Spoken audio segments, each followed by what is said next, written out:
The movie starts off very interestingly. At the beginning, when Rose arrives at the house door, we are introduced to Chris, a talented young photographer. Rose invites Chris to spend the weekend with her family, the Armitages, at their secluded estate. Chris hesitates at first, nervous about how they'll react to him being black, but Rose assures him her parents are progressive and accepting. Upon arrival, Chris meets Rose's parents, her neurosurgeon father, Dean, and psychiatrist mother, Missy. They're overly friendly in a way that feels performative. Dean's constant mentions of how much he admires black culture start to come across as awkward and forced. The next day, the Armitages host a large garden party with predominantly white guests. The attendees act bizarrely around Chris, making inappropriate comments about his race and body. One older guest even asks Rose in front of Chris if being black is an advantage.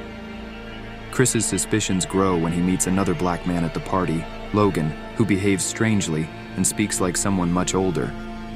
Chris secretly takes a photo of Logan with his phone, intending to send it to his friend Rod. However, the camera flash accidentally goes off, triggering an immediate and violent reaction from Logan. His composed, almost robotic demeanor shatters as he lunges at Chris. Later, when Chris reviews the photo, he notices something strange about Logan's expression before and after the flash, as if the person he met and the person in the photograph are two entirely different individuals. He sends the image to Rod, who recognizes Logan as someone they knew from their neighborhood who had mysteriously disappeared years ago. This connection further fuels Chris's growing fear and suspicion about the Armitages and their guests.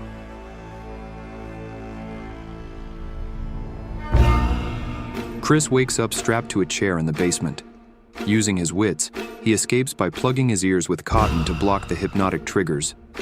In a series of tense confrontations, he kills Dean, Missy, and Jeremy, Rose's brother, in self-defense.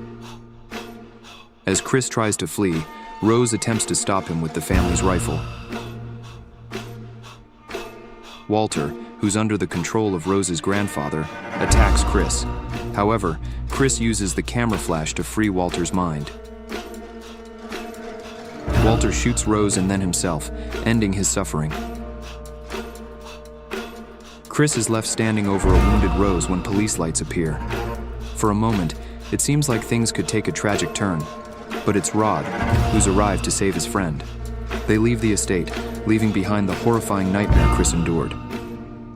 Get Out masterfully blends horror, satire, and social commentary, tackling systemic racism and exploitation. Jordan Peele's debut as a director is a groundbreaking work that leaves audiences both entertained and deeply unsettled.